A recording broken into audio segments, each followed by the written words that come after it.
Good evening. This is Defacto Review, a weekly analysis of Mongolia's political, economic, and social issues by economist and columnist Mr. Jarasakhin. Good evening.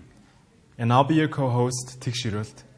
Today's topics are on the surprise decision by the Constitutional Court, growth in the Mongolian economy, and the Khutul Economic Forum. So, a lot of economical issues this week? Yes. So the first issue was the surprise decision by the Constitutional Court made earlier this week. So what happened is that the Constitutional Court reversed a ruling that they made in 2019. So the ruling that was made in 2019 limited the number of members of parliament that can hold double posts in both the legislature and the cabinet to four members and the prime minister. So that means the decision that was made earlier this week makes it so that every member of parliament can hold double posts. We also call this double dead. And there was also other issues regarding increasing the number of members of parliament to maybe 120 or more.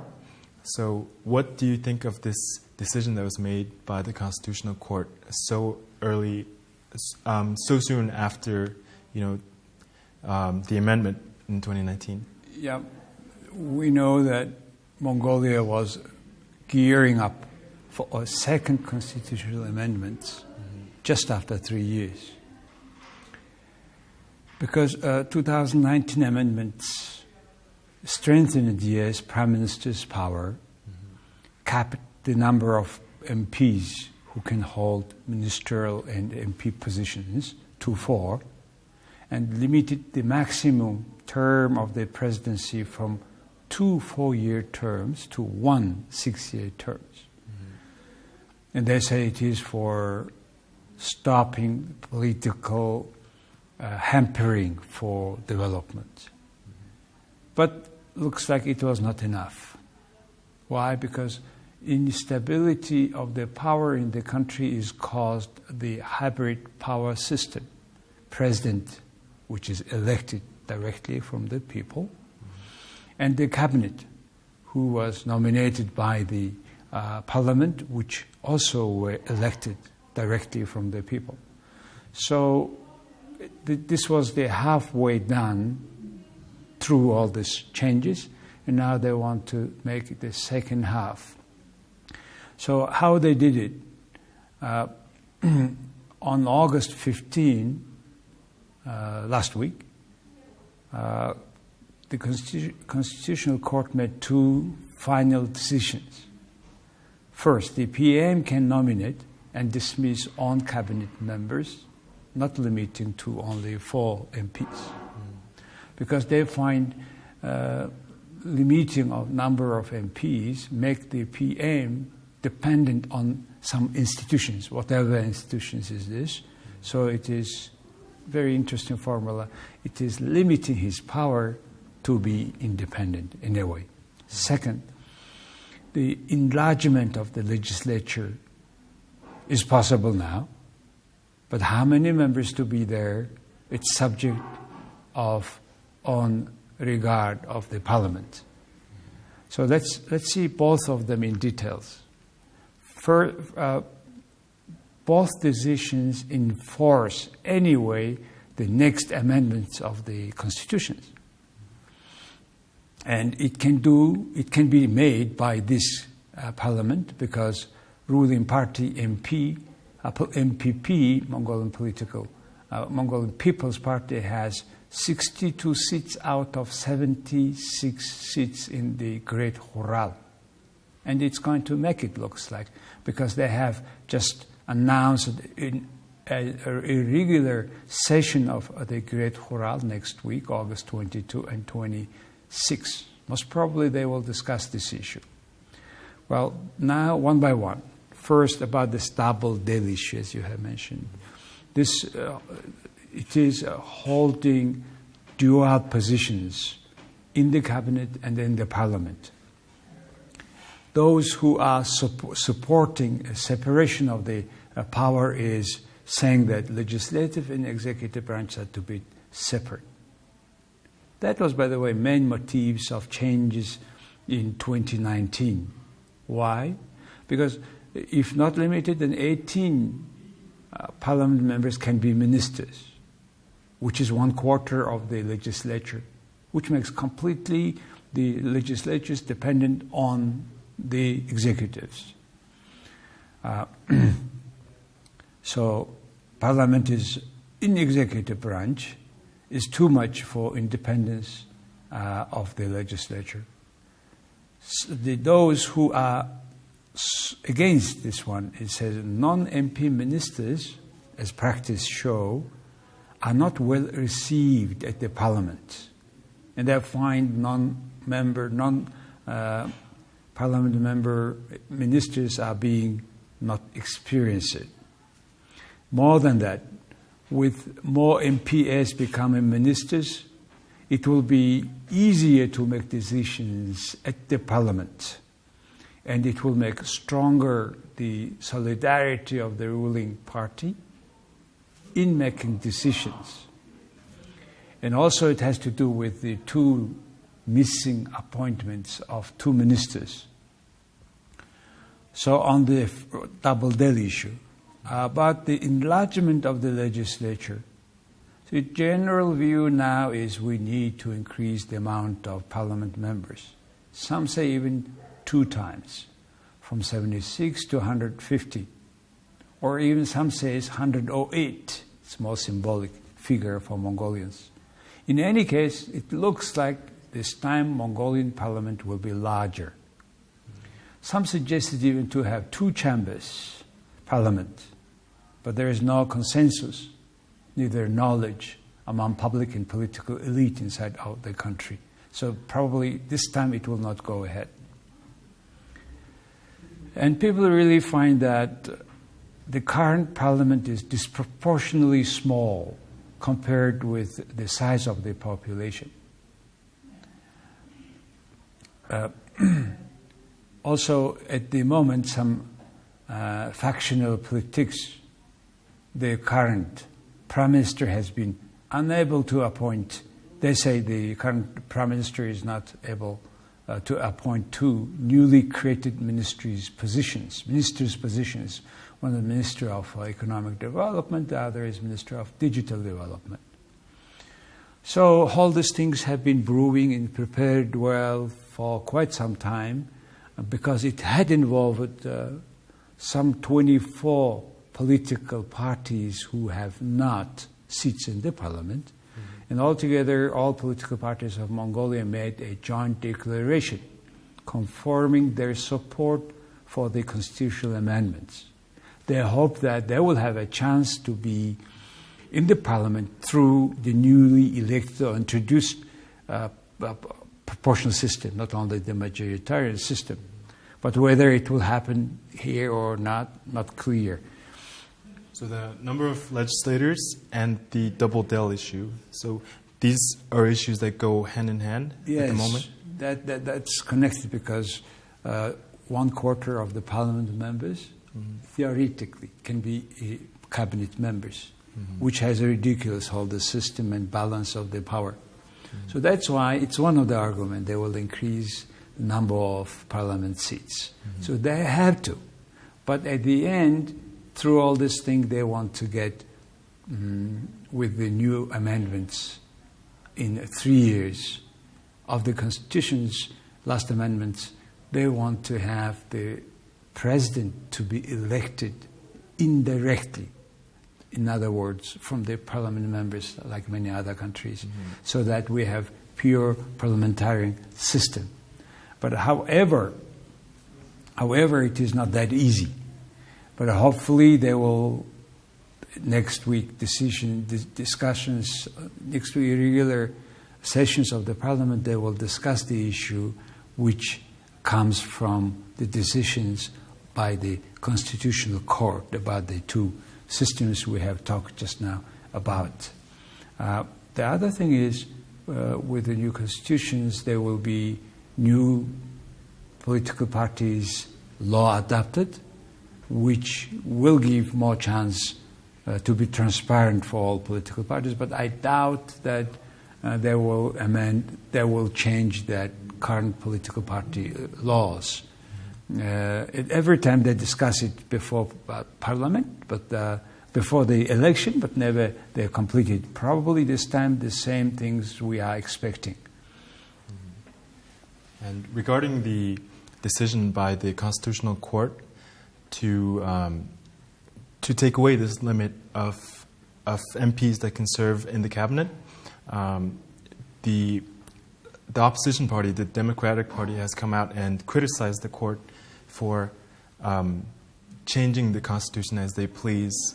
So, do you think that the criticism is warranted? It's a very good argument too, because the Constitutional Court makes decision really in 2000, for example, that the parliament members can be with double del. That's the decision in 2000. 2019, they said, no, it cannot be. It should be limited up to 4. But now they say that, no, they can be. And it's up to Prime Minister who made decisions. So, unfortunately, that the political conditionality is there. And the Constitutional Court, which is consisting of 9 members, 3 of them nominated by the President, 3 of them by Parliament, 3 of them by Legislature. And I think it has to do with the reality of our society and the maturity of the democracy. So I don't exclude they will change it again, maybe after 4 years. So that's the real situation now. So let's move on to our next topic. Earlier this week, the National Statistics Office presented its social and economic report of Mongolia for the first 7 months of this year. What stood out from this report was that inflation reached 15.7% last July, which was 10.6% higher than the end of last year, and 1% higher than that at the end of June. Other takeaways were the astounding 82.6% increase in the price of vegetables, 39.2% increase in the price of fuel, but the report concluded that the economy grew 1.9% in the first half of this year. And compared to the same period last year, this was actually, or it grew 1.9% compared to the same period last year.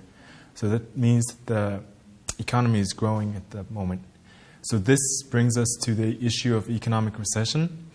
We've talked about this issue on the Defacto review a few weeks ago. And a lot of people in Mongolia are talking about the economy and how we may be getting closer to a recession, yet the economy shows growth. So is it safe to say that we're not in danger at the moment of a recession? Yeah, according to due to economic theory, economic recession is coming when you have 2 quarters in a row shrunk of the economy. And this time the National Statistics Office reported about the development not for first half of a year, but for 7 months of the year. A bit surprised, a little bit late information come this time. Usually it comes in July, now only comes mid-August. But nevertheless, first quarter was minus 3%. But the second quarter was plus 1.9. So there is no decline in two quarters in a row. So that's why we are safe to say the economy is not yet in the recessions. And we will see the third quarter result. So if you go into the details of the report, then GDP reached 23 trillion MNT. Our GDP is usually 46, and we expect a bit of growth this year. But surprisingly, for this first half of this year, agro products and service and taxes were the key growth driver. Last year it was mining, service and tax. So you were talking about the almost 85% increase of vegetables price. Agriculture industry, and it is growth, 11% growth on year base. So this time, more driving force was agriculture industry. Inflation, yes, 15.7%, and it's 10% higher than January 1st this year. So the main growth coming for this year, not last year. And 40% of the whole price hike was, as you said, by vegetable price hikes, but 60% by imported goods prices, including fuel, as you said. So the price of AI-92 type of gasoline is capped now. They will not change it.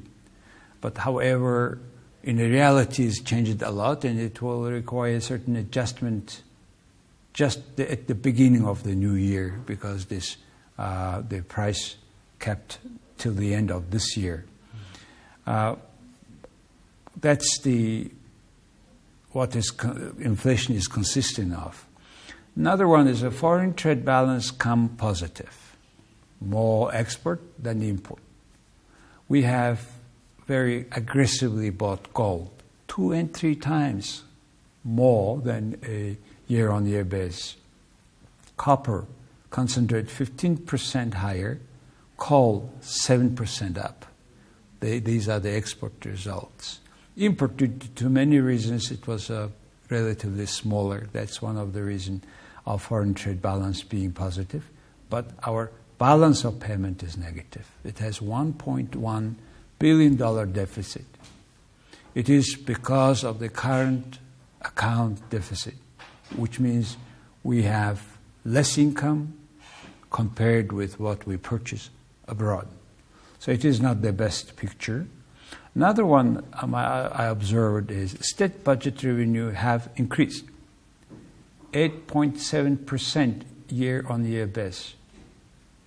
And Mongolian state budget is 38% of GDP. So role of the Mongolian government in the economy is still high, almost 40%.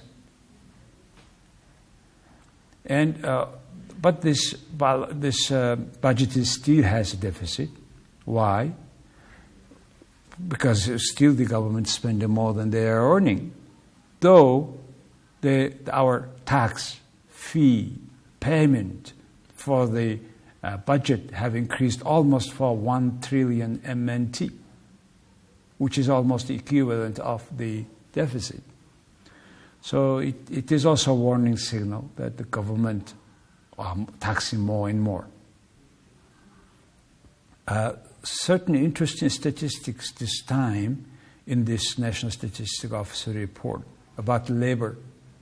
Our labor capacity have increased by 5.4%, by 59,000 people, and reached 1.16 million. It's a bit interesting increase. And that's including the number of people who are in informal employment, correct? Yes, this time yes. But however, that's the issue. Informal sector is not paying taxes. Yet taxes increasing. So that means those who is formal sector, or those who is paying taxes, running on accounting documents, they are paying more and more taxes. Another interesting thing for me, observation, was the people are working in agro industry, forestry, fishing, and hunting have decreased by 4,000. Construction also decreased by 2,000 people, and at the level of now 83,000 people work in the construction sector. In trade sector, 140. It's down by 12,000. Surprising. But those went to, looks like, into production industry. 143,000 people work creating values they can touch. But the people working here is increased by 30,000, which is, I think, relatively good news for economy, that shift from, say, trading to production.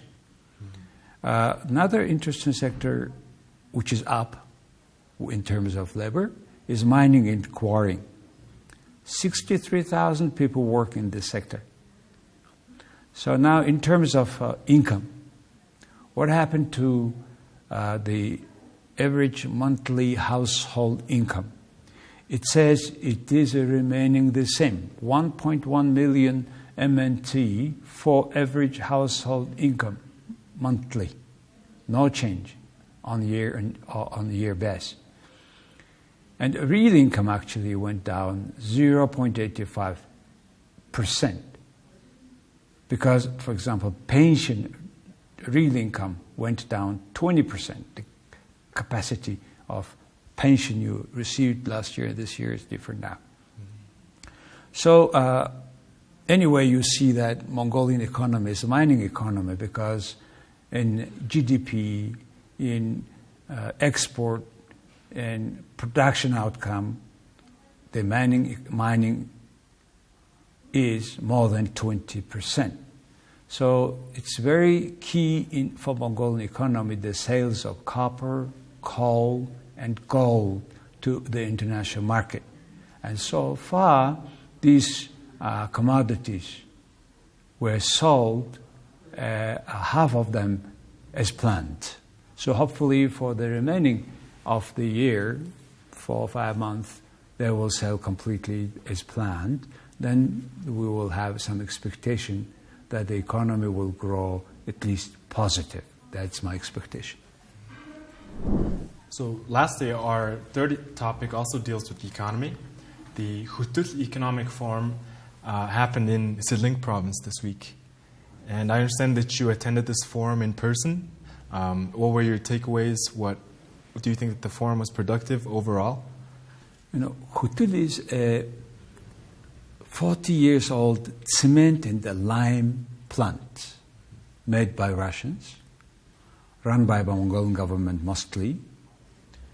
And it has all the required raw materials deposits just nearby, which makes the cost of the production lower.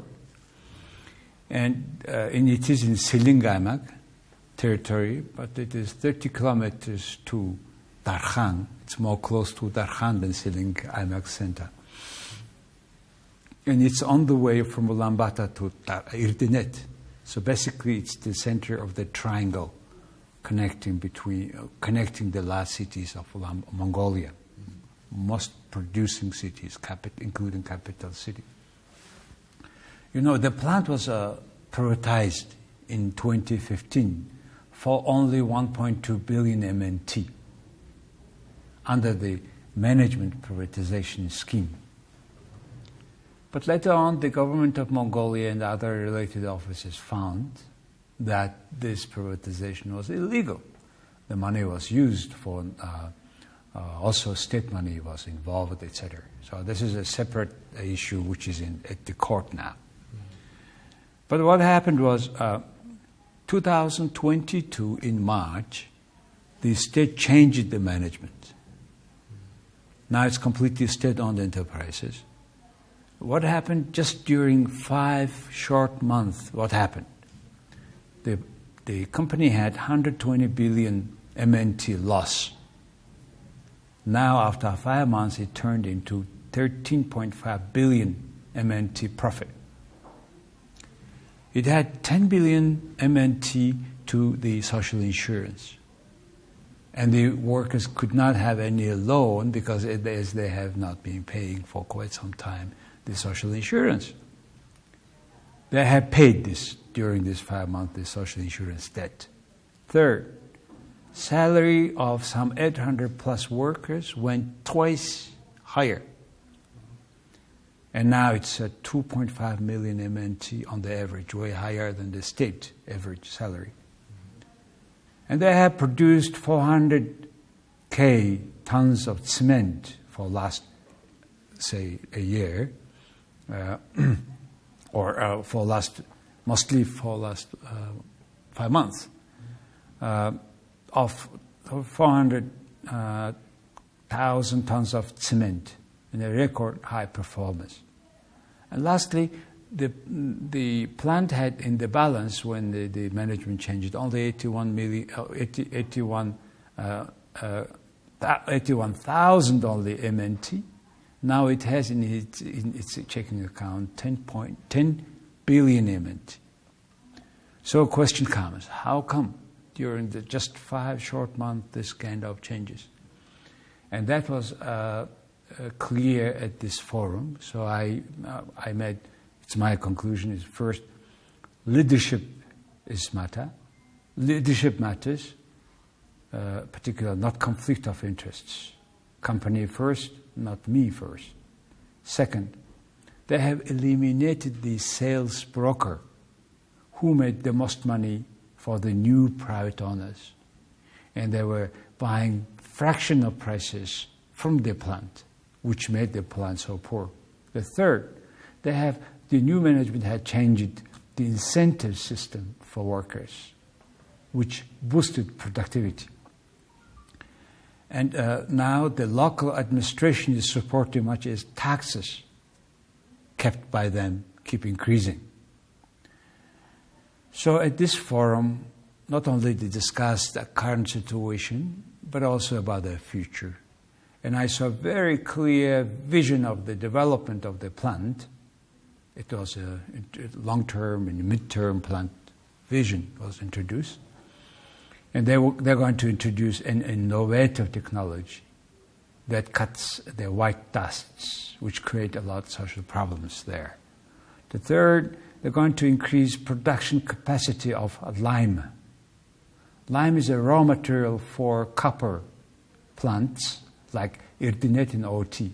In fact, majority of the lime produced bought by Irdinet, and they have re-established new cooperation connection with Irdinet, the new management, I mean. So altogether, the investment required is 175 billion MNT. And with that money also, they will have a development of the township, new hard infrastructure, soft infrastructure, and new housing projects. And altogether, it will also develop tourism facility. It has a lot of big tourism potential, being in the middle of the bigger cities in the country, just about maybe people will stay there if they have a good hotel. So this plan was introduced. And most importantly, the new CEO, Mr. Narambatra, was talking about the possible IPO, truly IPO, which with this kind of management, capacity, vision, and that most likely they will raise funds necessary for implementing their vision, I believe. On one side, the second one is it could be good example for other state-owned enterprises if it is run with a clear mandate, with clear leadership, clear vision, what kind of wonder a state-owned enterprise can do in Mongolia.